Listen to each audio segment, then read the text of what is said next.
they can see us. They can see us or they can see that? Well, it depends.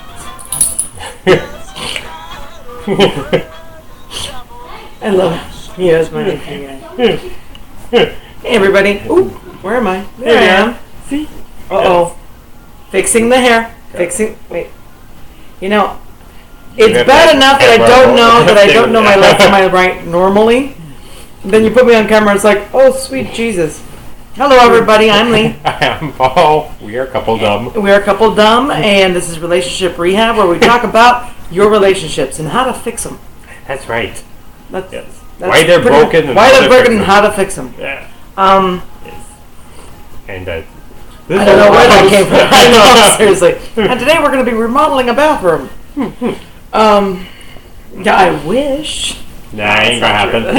Ain't gonna happen. Yeah. About, let's see, August of 1999, I was at a conference, and I remember calling home, and Paul was home with our daughter Jeannie, who at the time was like 5 or 6. And he's like, oh yeah, we've had a blast, went to Home Depot, and I bought her a little sledgehammer, and I go, a sledgehammer for what? And he goes, listen, and I'd hear thump, crash, and I'm like, what the hell is that? And he goes, that's Jeannie taking apart our bathroom. Well, 11 years later, I still don't have a bathroom. Demolition is so much easier than actually I have some putting bathroom. it together. I have some bathroom. Yeah. I got a nice little Barbara Bain thing going here. I look very made up. I have no makeup on, just so you know. I love what this camera is doing for me. It looks very nice. Me too, actually. I look really young. Maybe it's the hair. We got our haircut, and I like the fact that you could see the gray, but not that much. That's good. Yes. So, hello to Hopeful Girl. Hello, how are you, Angie? How's Hawaii today? What else? It is cold in Miami. Yeah. And I have to make a point of this because this isn't normal. No. And it's annoying. It's annoying because it doesn't even get into the mid 60s. Yeah. For the last week, it hasn't even been in the mid 60s. It has hovered around during the day, full sun at maybe 58. Yeah. That's not normal. That's like Arctic temperatures for here. Yes. We're going from the low 40s to about the mid 50s is our temperature range right now.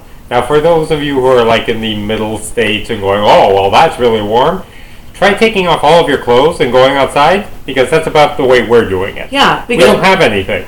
We don't own good coats. Right. We don't own... there are no appropriate flip-flops for this weather. Exactly.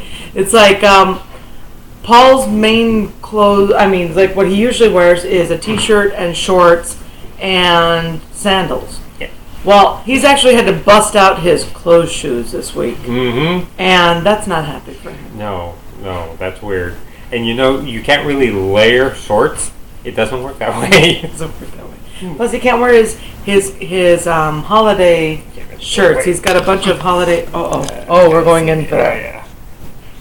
Yeah. There you go. This is a little fashion show. Why is this important? Because this is, we're talking about... We're a little bit high now. There you go. We're talking about the holidays, and we've been talking about the holidays. Why? Because it's the holidays. Yes. Come on, guys. These are easy questions. I'm not asking tough ones. And it's stressful anyway. Last week I was super stressed because I had to cook for my sister and her husband have a retreat center, which is actually pretty close to us because we live in the sticks. And hello, Angie. She came back. So she lives pretty close to us, and she does retreat weekends. My sister's a therapist. My brother-in-law's a therapist. Lots of therapists in our family. Yeah. I wonder why. And they're all busy. And and then so when she does her weekends, Paul and I cook for them. Paul does the baking. I do all the cooking, and so. We had that going on last weekend, and that's cooking for 12 people, breakfast, lunch, dinner for all weekend, and making sure they have everything they need. And I do that for my sister because I'm a nice person. Mm-hmm. And I enjoy cooking. It's fun. Mm-hmm. It gets the stress up, but during this time of year, it's just an added piece of work that I just can't, it's like, oh my God. Because as of last, Sunday, we had, I don't know how many presents to wrap. And we already had our tree. And so, I like getting everything done so that I can enjoy and have fun. And finally when we wrapped most of everything, it was all this, I could enjoy things now. That's true, and we have to watch out with exactly what we say because our 6-year-old is home from school because he's not feeling well today. Yes. So, just letting you know. I'm glad you said that because I would have said something really stupid. Anyway. See, that's why I'm pointing. So now we feel a lot more relieved. Yeah. To know what we have, what we have to do. Santa has been here already, so yeah. Yeah, Santa's delivered a lot. Oh. That's a good thing. So our son will feel better. He's already feeling better. Yeah. Last weekend, the other one got a little sick, and now this one's just picking it up because that's what he does. Yeah. So yeah, he's already dancing. Mm-hmm. Yeah. No, go, scram. And of course and he has every present cataloged. And memorized. It's memorized and cataloged. Scary. Yeah. So, in-laws. Why are they such a pain in the ass? Let's be honest, shall we? Very few people very few married folk get to enjoy their in-laws. No. That's the sad fact, that in-laws are a stressor any time of the year. Actually, a study came out just this month. Number one stressor for holidays, in-laws. And that includes all of them. That's, mother-in-law, father-in-law, and the siblings. Sibling in-laws. Yeah, sister-in-law, brother-in-law.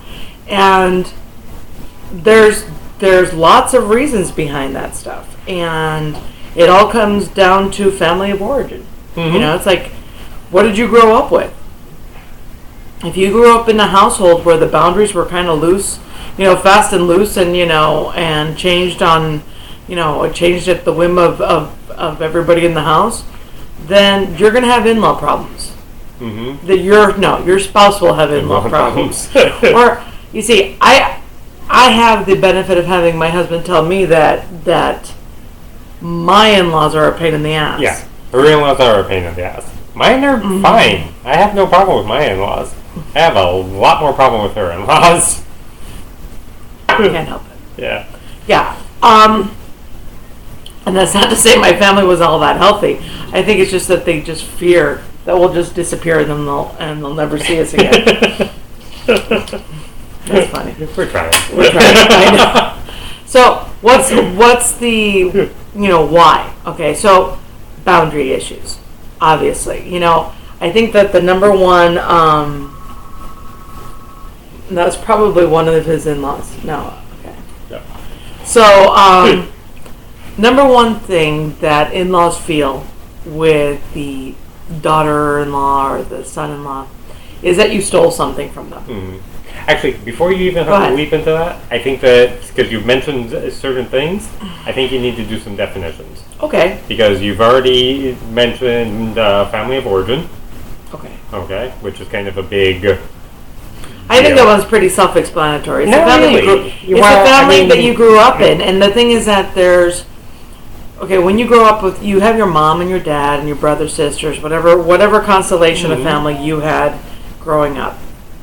And when we talk about marriage and family therapy, the prevailing theories that govern therapy for those is like systems theory.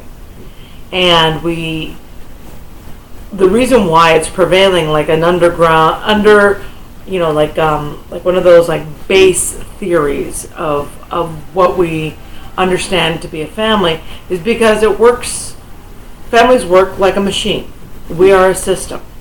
And everybody has their role in the family, and you've heard in mainstream society you hear things about scapegoats, and you hear things about like hero, whatever. And each family member takes their little role.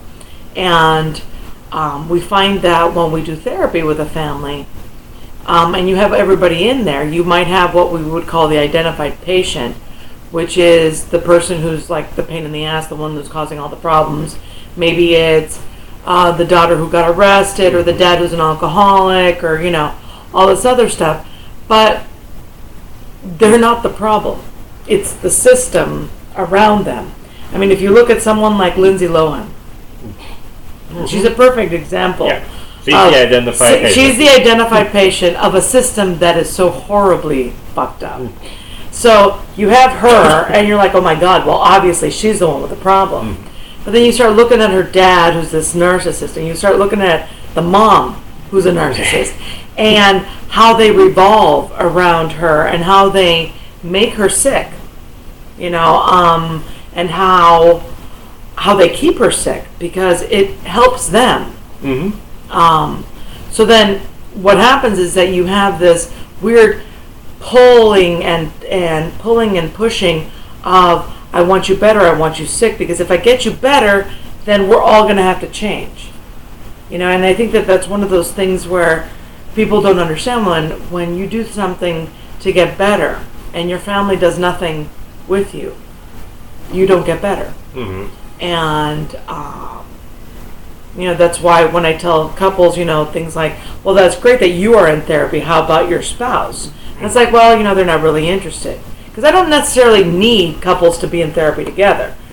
Being in therapy is great. They don't need to be in it together. However, they need to be doing something at the same time to be pushing them forward.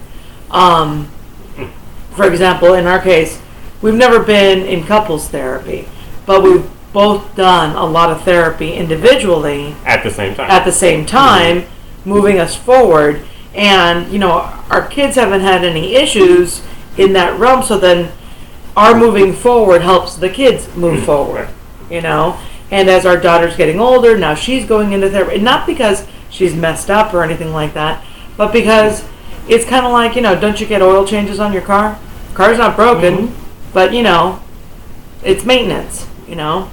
So the point being, family works as a system. Right. When we talk about family of origin, we're talking about the fucked upness that you learned in your family. Okay? And these are the rules in your family of origin. And these are the problems in your family of origin. So when I say things like you had boundary issues in your family of origin, you go back to when you were 8 years old, sitting around with the family, and your dad saying to you, well, you're never getting married because you belong to me. Well, guess what? That is a family of origin issue. Right. And it's a very common family of origin issue. And this is why we have in-law issues. You know, number one thing, it's like they think that that the son-in-law or the daughter-in-law are stealing something from them. Okay? It's like, how dare you come into my house and take my son from me or take my daughter from me? And that goes with siblings too. You know, it's like, who the hell does this person think they are now? Outwardly, they could say things like, no, he's a really cool guy, or she's a really cool girl, whatever. But there is a feeling that someone's taking something from the system. That there's a gap in the system because something was taken away. Okay? Now, they try, you know, to embrace. But when shit goes down and the first starts to fly, the person who's going to be, you know, pointed out to be at blame for anything will be the outsider. Right. Because you'll never fit in. No matter what you do, no matter how hard you try, you're never going to fit in. And that was, I mean, for me, as a daughter-in-law now for almost 22 years, that was a tough one to understand. Because, I mean, we were having this conversation with our daughter yesterday. I am great with parents. I am, what is it? Yeah. In my family of origin, there you my go. mom never really liked Caesar because he tried to steal me away because I belong to her. Exactly. Yes. How dare he? Me, huh? You know, that's my daughter, you know, how dare you take her away from me? And it's like, that's kind of gross. You know, if you think about your own kids, would you do the same thing? It's like, yeah, I'm very close to my children. I adore my children, but am I going to be that possessive?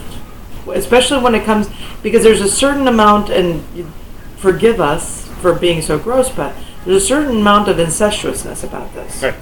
It's this underlying, pervasive feeling of incest, and it's there, unfortunately, because this is why you feel so dirty about it.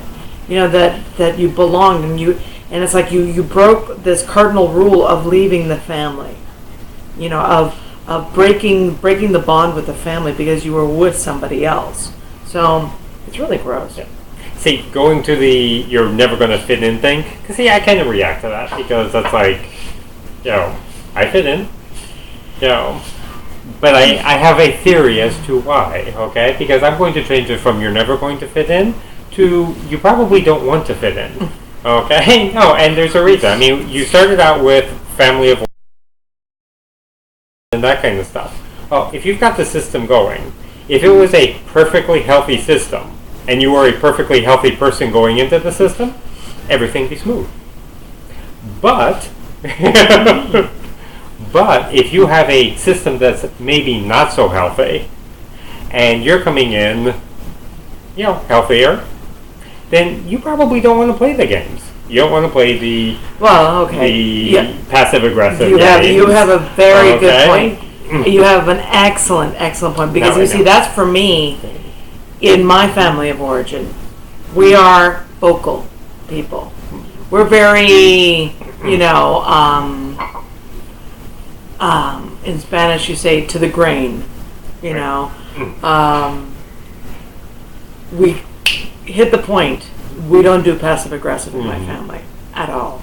And as a therapist, that's one of those things that just, when I have a passive aggressive client, it just like, oh God, I might as well just like get up, close up my folder and say, okay, you're done. Get out of here. I can't work with you.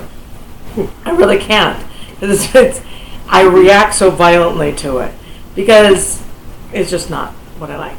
So his family is, his family of origin, the men are silent and the women are passive aggressive. Yeah. And aggressive. There's really no reason for her to be passive aggressive because they don't say anything. So, but there's always this subtle feeling of guilt going on, and not so subtle sometimes. Yeah. And I just don't hang with that, and I don't. Because you can't deal with someone passive aggressively. Who's being passive aggressive directly, because it's seen by everyone else as an attack.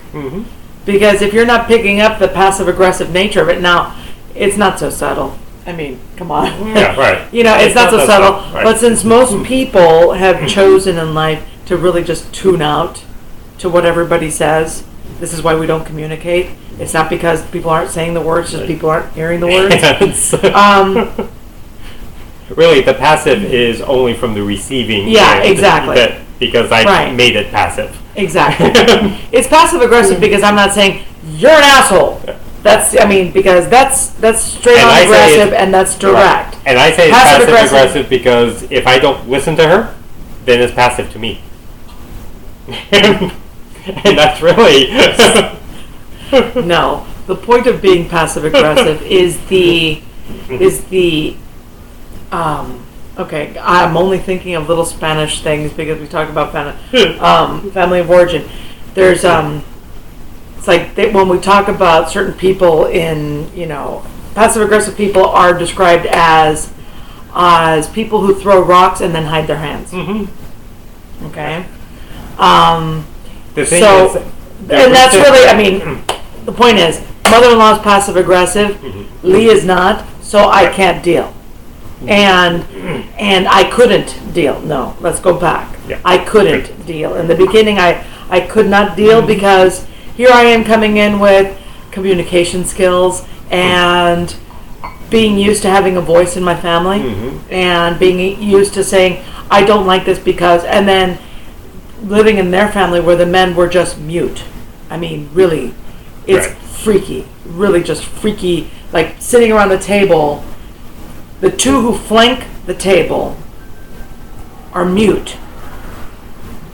Virtually. Mm-hmm. And Paul, that is a little bit more spunky, and I'm almost positive was raised by wolves. I'm more outgoing. And then Mom spewing her really sick beliefs about the world and how the world is really just out to get her and fuck her over. And anything that challenges that belief is seen as an attack. And then it's like, in the beginning of our marriage, I'm like, shit, I can't deal with this. So I'm going to bring this back to system idea, because you got a good specific on what's going on with my family, right? So, Mom, if you take Mom as identified, patient, okay? She's the passive aggressive one. But we have a system, okay? And the whole system, the whole system supports that. Every family system resists change. Mm-hmm. Okay? That's kind of part of it. Some of them resist it more vigorously. Right. So my family system had fear with change. They believed that change is bad. Right. So Lee coming and talking, well, that was change, and obviously change is bad. Lee is bad. Evil and bad. Evil and bad. That was me. Yeah. And not only that, I was Hispanic in a white family. And this is a gringo family. Yeah. So then it was like, the crap that they would say, things like, so is your family black? It's like, my family's black? I'm like, well, I'm sure that there's people of color somewhere because I am Cuban. But no, apparently I found the only white Cuban. I did not know that. So when they're meeting my family, they're like, oh, you guys all seem white. Yeah. And I'm like, no, they found me in some sort of Scandinavian trash can or something like that. So, that's the kind of stuff. But, to talk about, like, resisting change, if you think about, like, an engine, and you have, like, the piston. The moment that anything, like, moves the piston, all you're going to hear is that grinding, metal on metal, and like that's exactly what happens in a family. It's like, you try changing me and I'm going to make the worst noises in the world. And when I would try to challenge my mother-in-law when I was first married, it was, Paul would basically just shut down. He would just shut down. My father-in-law would give me shit. My father-in-law, who never talked, would give me shit.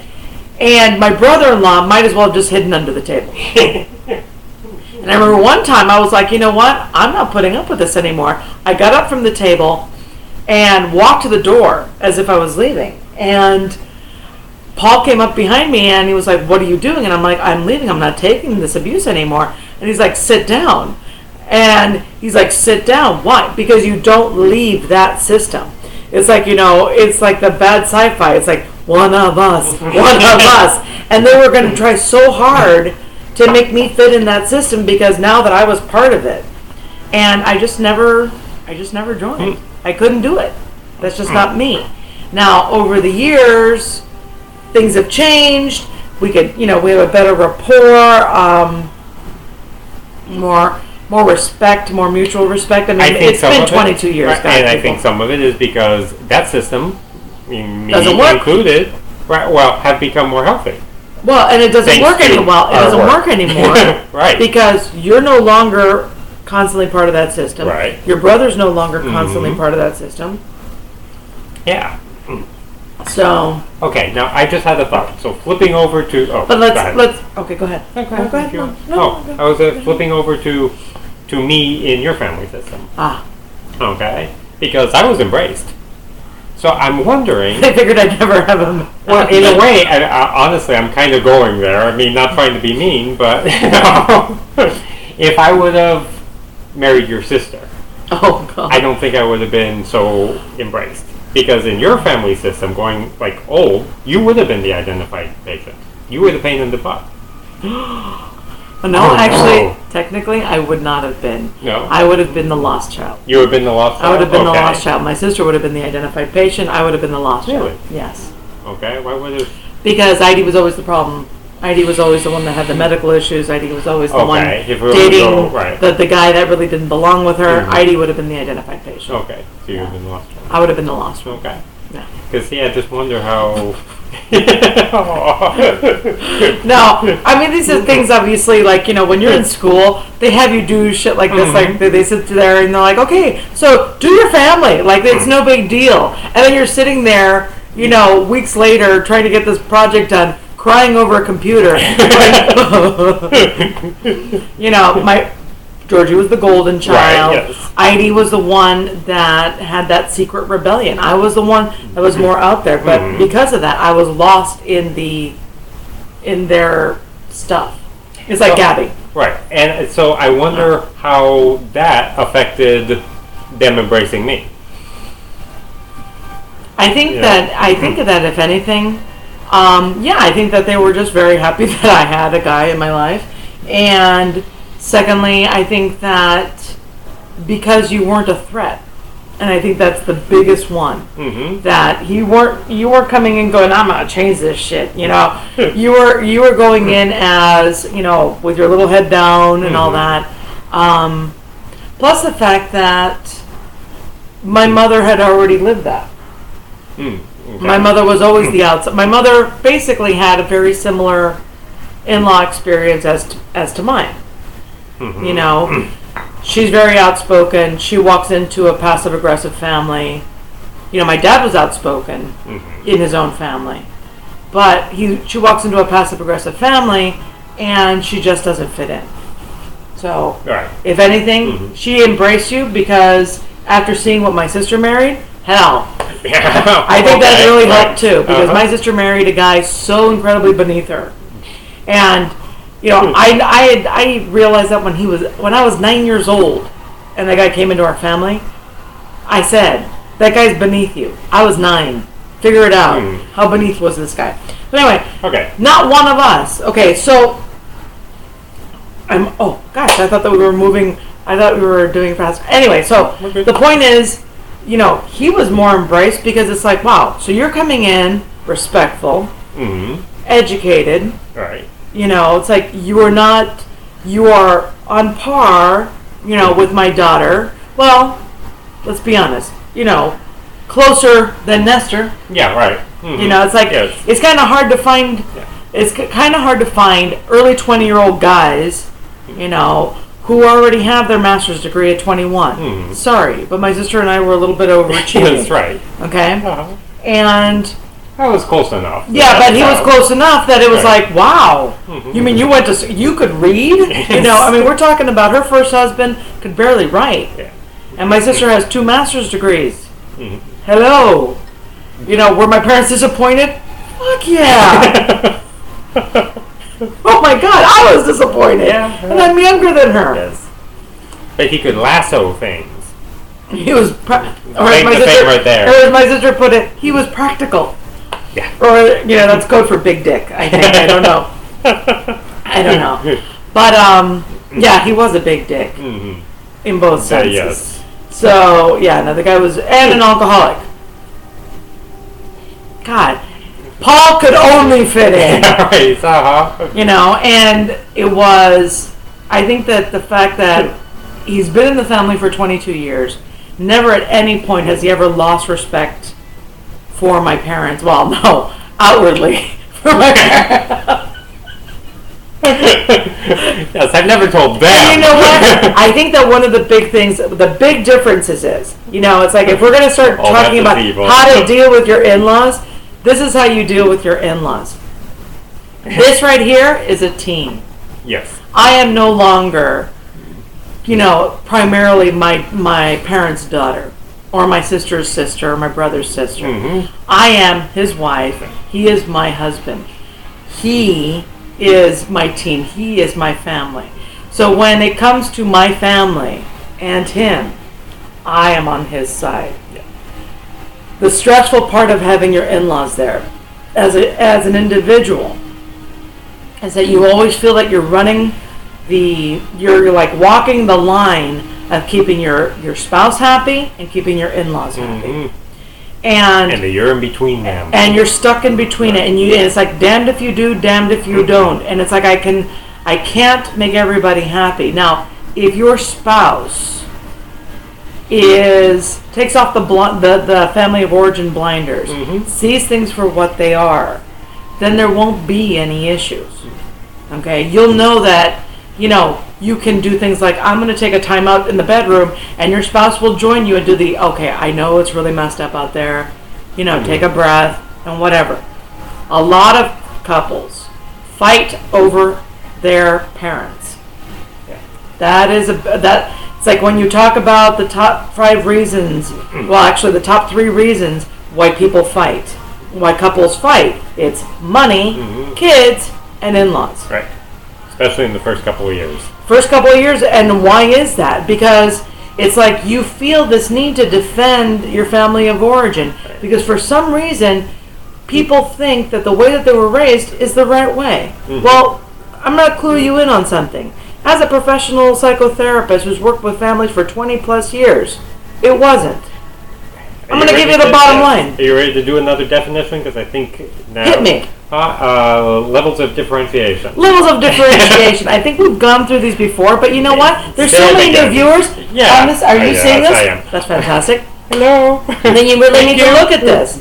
Okay, levels of differentiation. As a psychotherapist, one of the things we do when we have a family in front of us, or specifically a couple, if I have a married couple in front of me, I usually will interview one of them, and then I'll interview them. I interview them separately, then I interview them together. When I'm interviewing them separately, what I'm asking them about are their families. Are there particular families or parents, when things like that? I'll ask about things that were they abused, were they physically abused, emotionally abused, blah, blah, blah. What are their relationships now and all that. At the end of a couple of sessions, I'm going to sit there and calculate their level of differentiation. And you're like, God, that is a really pretty word.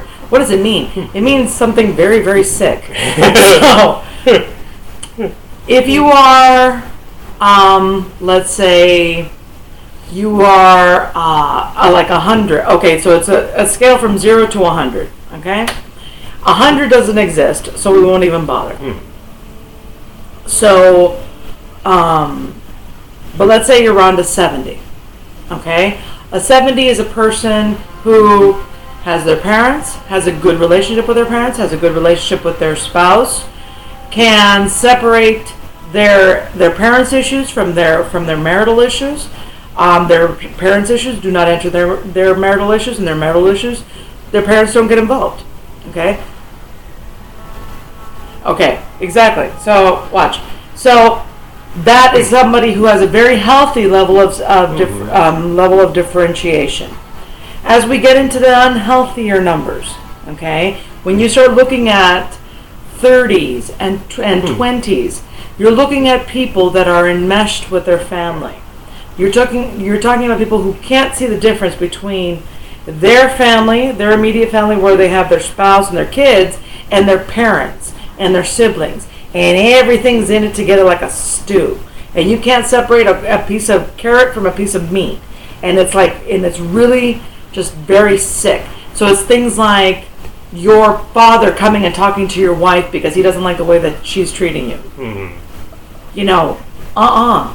That does not happen. That is not allowed to happen. That is sick. Your mother saying things like, your mother asking your wife if she ever has sex with you, and maybe that's why you cheat on her, and blah, blah, blah, blah. That's sick. And that happens in families. Oh, yeah. Damn well that happens in families. And that's a sick level of differentiation. When we're talking about having stress in the family, especially during the holidays because of in-laws, it's because of the low level of differentiation. Because if I can't separate, if I get pissed because you're upset that your mother-in-law said something about your cooking, and your husband is like, well, how dare you get mad at my mom? That is showing me that you have a low level of differentiation. Yeah, if my parents are visiting, and she drags me off into the bathroom, and goes, your mother is fucking crazy. And I go, Mommy, she's perfect. Okay. Then, 1, I'm crazy. Okay. But certifiable. It's certified. But what it does is that now we have no common ground. See, we're not working together anymore. Because he's not seeing things objectively. Right. Well, he's seeing things through family goggles. Right. Your family of origin goggles. When you see things through family of origin goggles, mommy's still 29 years old and giving you your breakfast, your malto meal in the morning. You know, I mean, malto meal. I love malto meal. Yeah. Now, see, whereas in reality, if she says your mom is crazy, my response is going to be, "You're telling me." Look at me. Look at me. I've lived with her. Okay, so here we're going to do. Okay, we got 25 minutes. In 25 minutes, we're going to fix you for Christmas. Because this is our gift to you. Free therapy for you. This is what we say, okay? There's a great book out there. Now, Caesar and Angie, go get this book. This is such a great book. It's a hard read, but it's only like 170 pages, 200 pages long. Yeah, it's but like a long pamphlet, but it's good. I mean, even if you just get the 4 points of it, it's important. It's the 4 agreements. Okay, the guy is talking about this Toltec mythology, whatever. But you know what? Forget all the hippie bullshit. You're right. The rest of it is... Cut out all the hippie bullshit and just look at the 4 agreements. Okay? Because if you get stuck in that, if you get stuck in, like, when he's talking about the people in the dream state and all that other crap, you lose the importance of the 4 agreements. If you make these 4 agreements with yourself, you are going to live a happier life. Period. Don Miguel Ruiz. Don Miguel Ruiz. Available on Amazon. Go to coupledom.com, click on Amazon, order the book. Right. It's cheap, it's wonderful, it's a great gift. Yes. So, number 1, be impeccable with your word. Okay? Number 1 problem with families, and specifically family of origins, is integrity. Okay? When we talk about family of origin issues, when we look at our own families and we think about our childhood and the things that come up over and over again, especially in therapy, and you know, I know through my own therapy, and I know, like, working with clients, it's broken promises. It's, you promised me this, or he said that and then he did this. Okay? This is what we grew up with. This is what has screwed us up all these years. You know, decade upon decade of people, you know, having no integrity. Committing to yourself from now on to be impeccable with your word. That when you say you're going to do something, you do it. When I say, I promise I'll do this, I do it. If I don't, then I will stand behind it and I'll say, you know what, I take responsibility for that. I didn't do it, but I'm going to take care of it now. Okay? Knowing that I'm someone dependable. Okay? How would your family be? Just, you know, imagine, shall we? This is Christmas time. Think of all the sparkly things. How would your family be if it was impeccable with its word? If people showed up on time, if people did what they were supposed to do, if everybody did their job, how would it be? You know, if you go back into your childhood, dad would have showed up on time for dinner. If mom would have sewn that costume for you and you wouldn't have gotten embarrassed in 4th grade. Little things like, you know, I mean, you know, those are the traumas of life that we think about, you know, that, and the best part is, I mean, it's like in my experience from my family of origin, there's always that, if everyone was impeccable with their word, life would have been a bowl of cherries. I mean, it's like, you know, and and it's not always just keeping your promises. The biggest part of that is taking responsibility, because that's having integrity. Your word is the only thing that you actually have, right? That you own and you're able to, you know, to give. It is yours. That's the only thing you have. I mean, there's your money doesn't mean crap in the world. But okay, the best part of this is being responsible and saying that, you know, what I say matters. So even if you mess up, if you forget something or whatever, taking responsibility for it. In my whole childhood, and I'm saying from like birth to about 20 something, my father never said the words, I'm sorry. He could never say, I'm sorry. He could never say, you know, I blew it, I'm sorry. Okay? Had he said that, that would have shaved off a good 2 or 3 years of therapy for me. Seriously. And I don't think that I'm even exaggerating on that one. It's the idea that your parents are human. Something that you don't, what was it, the line from Oscar Wilde that we heard this week? That, when you're a child, you love your parents. When you get older, you judge your parents. Some of us forgive them. Mm-hmm. If you never learn that your parents are fallible from their own lips, you'll never learn to forgive them. Mm-hmm. Because you figure they're not going to take responsibility, so why the hell would I forgive them? Okay? Hearing that from your parents is extremely healing. So, if you are a parent, say you're sorry as often as you can. Okay? Be impeccable with your word. Number 2, don't take anything personally. That should be your motto. Yeah. For the next 2 weeks. Mm-hmm. Okay? For the next 3 weeks until the end of the year. And then make that part of your New Year's resolution. Mm-hmm. Don't take anything personally. Because anything anybody does is not because of you. Right. It's their own messed up perceptions of the world. If they're calling you a bitch, now, I've been called a bitch many a time. No. And I appreciate that. But I'm not going to take it personally because their interpretation of what a bitch is, my interpretation of what a bitch is probably very different. But if they're calling me a bitch, that's being filtered through all of the bitches they've known in their life and everything that they interpret to be bad in the world, and they're going to throw that on me as if it's me. Mm-hmm. I know who I am. And I'm not the kind of bitch that they think I am. Okay? If your in-laws are coming into town and whatever judgments they have about you or about the things around you, realize those are through their 40, 50, 60 years of 70. life. 70, depending. There's a lot of life there that has jaded them. Mm-hmm. And sometimes also you're filtering it through your stuff. Oh, yeah. Yeah. Filtering that through all old people are stupid. Yeah. They don't know shit. Yeah. My father would say things to me like, well, if you're not worried, then you're not going to take care of business. Well, I'm not going to take that personally because that's his own interpretation, but I'm going to listen to that and then filter it through my own understanding of the world and go, wait a second. What he's saying is not worried, it's like it's concern. Okay? Because there's also a translation issue there. But he takes it as anxiety, and I say, okay, I see. What we're trying to say is, you want me to look at that issue. Okay? And it's can do the when I hear that, I basically have a choice. I can either say, interesting, interesting point of view, let me mull that over, or I can do how dare you tell me that I'm not taking care of my business. Right. Because that's taking it personally. Right? Okay. So don't take it personally. But the third agreement that you have to look at to be able to not take things personally is don't make assumptions. Yeah. Don't assume that you understand anything that they're talking about. Don't assume that when they said XYZ, that meant the same XYZ that you think it means. Because it doesn't. And it might not. And it probably isn't. And okay, so Paul and I are planning on moving. Well, actually, we're taking the kids with us too.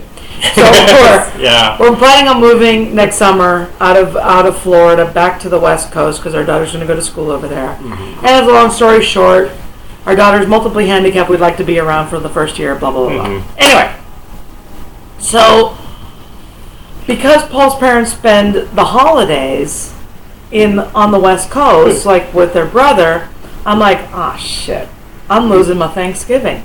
I won't be able to make my turkey anymore. I won't be able to do this for my family. Oh my God, Bobby loves my mashed potatoes. And I'm already mind-fucking myself into thinking, okay, I've lost the holidays because his mother's going to take over. I am in so much assumption mode right now. And everything that I do is this, just compiling these assumptions. Because if I really look at it, it's because I'm afraid of moving. I know I am, But, see, this is the difference between someone who has had therapy and someone who hasn't had therapy. I can look at these things rationally with a smile on my face and a laugh and go, okay, you're just doing this right now, okay? I don't know what it's going to look like. Right. And if she wants to take over,